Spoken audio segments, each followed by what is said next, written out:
So నిన్న రాత్రి around 3:20 అంటే యాజ్ పర్ సీసీటీవీ ఫుటేజ్ ప్రకారం రాత్రి అంటే మార్నింగ్ 6 గంటల నాకు వచ్చిన కాల్ ఈరోజు మొదట జరిగింది. మొదట నాకు పొద్దున అరౌండ్ 7 o'clock అయిపోతే నాకు మా ఇంటి నుంచి ఫోన్ వచ్చి అమ్మ ఇట్లా ఇంట్లో ఎవరో వచ్చిండ్రు, మొత్తం ఇంట్లో అంతా అడుగులు కనపడుతున్నాయి, బూట్ల అడుగులు కనపడుతున్నాయి, అంత మడ్డడుగులు కనపడుతున్నాయి, కిచెన్ సైడ్ నుంచి ఎవరో ఇంట్లోకి మొత్తం వచ్చి తిరుగులాడినట్టు కనపడుతుంది అన్నారు. అన్నాక అవునా ఎక్కడి నుంచి వచ్చిండ్రు, ఇంట్లోకి వెళ్ళి వచ్చిండ్రు, పైనకి వెళ్ళి వచ్చిండ్రు, మీరు కిచెన్ డోర్ వేసుకోలేదా అన్న. లేదమ్మా కిచెన్ డోర్ మేము అన్ని తాళాలు చూసుకొని అన్ని మూసుకొని వచ్చినాము అన్నారు అమ్మాయి. అన్నాక మధ్యలో డోర్లకి వెళ్ళి వచ్చిందేమో అన్నారు. మధ్యలో డోర్ ఓపెన్ చేసి ఉంది, విండో ఉంటుంది, విండో కమ్ డోర్ ఉంటుంది అనమాట. అది ఓపెన్ చేసి ఉందమ్మా, దాంట్లోకి వెళ్ళి ఏమైనా వచ్చినారేమో వీళ్ళు, అంటే వీళ్ళు ఏమనుకుంటున్నారు, మేము మర్చిపోయినామేమో, డోర్ వేయలేదేమో అని వీళ్ళు అనుకుంటున్నారు పిల్లలు. కానీ యాక్చువల్గా వచ్చిన ఎంట్రీ వేరే, ఆయన వచ్చి డోర్ తీసుకొని బయటికి పోయింది. వీళ్ళందరూ నేను కోపడ్డా, మీరు ఎన్నిసార్లు చెప్పినా మీరు దొంగ అయితే దొంగతనం చేయడానికి వచ్చి ఉండాలా, ఇంట్లో ఏ వస్తువు తీసుకోపోలేదు. 1.5 hour ఉన్నాడు, గంటన్నర ఉన్నాడు. ఏ రూమ్ కూడా తెరవడానికి ట్రై చేసినాడు. మళ్ళీ నువ్వు నా బెడ్రూమ్ డోర్ అన్నా కనీసం తెరిచిందా మూసిందా అని ట్రై కూడా చేయలేదు. మరి ఎందుకోసం వచ్చిండు, ఏమి రెక్కి, ఎంతమంది రూమ్లు ఉన్నాయి, ఎంతమంది ఉన్నారో రెక్కి, అసలు ఎందుకోసం వచ్చిండో ఇప్పటిదాకా అర్థం కాదు. ఈ ముఖ్యమంత్రి గారు ఉండే లేని 4 ఏళ్ళనే ముఖ్యమంత్రి కూడా ఉంటాడు. నా ఇంటి నుంచి కనీసం ఆయనకు 200 meters కూడా ఉంటుందో ఉండదో. ఆయన ఇంటికి మా ఇంటికి మధ్య రోడ్డు కొట్టి అడ్డం, అసలు ఆయన ఉంటాడు, ఇతరులు నేను ఉంటాను. ఆ కార్నర్ ఆయన, ఈ కార్నర్ నేను, మా రోడ్ల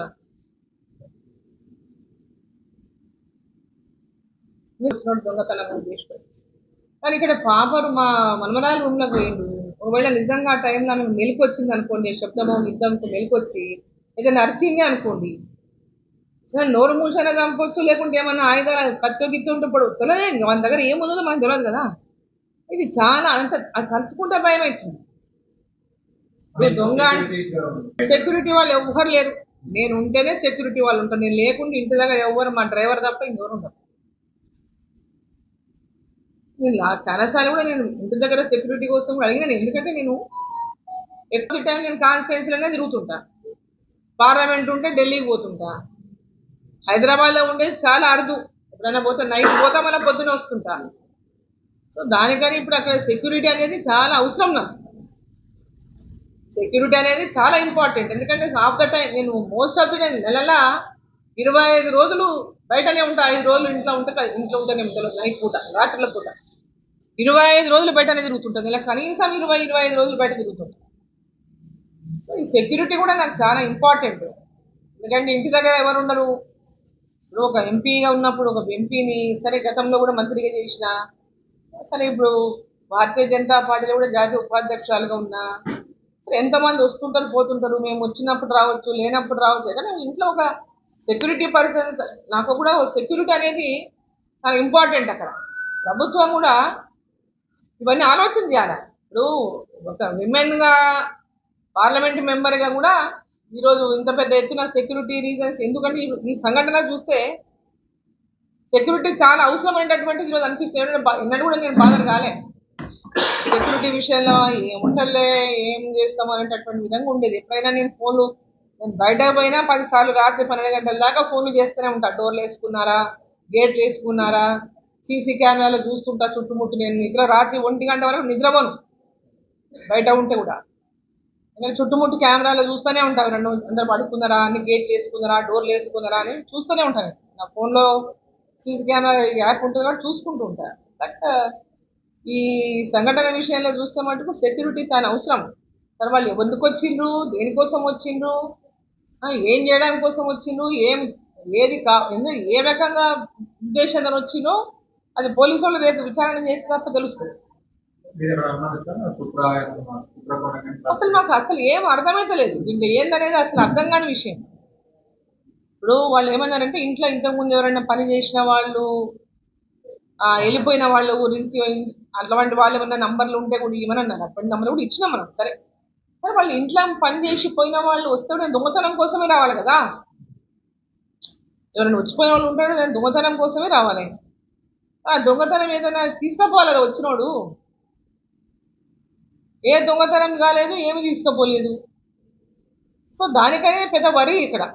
ఇప్పుడు ఆ మొత్తం సీసీ కెమెరాల వాళ్ళు తిరిగిన తీరు చూస్తే ఇల్లందరూ ఫస్ట్ ఫ్లోర్ సెకండ్ ఫ్లోర్ మొత్తం తిరిగేసిండు.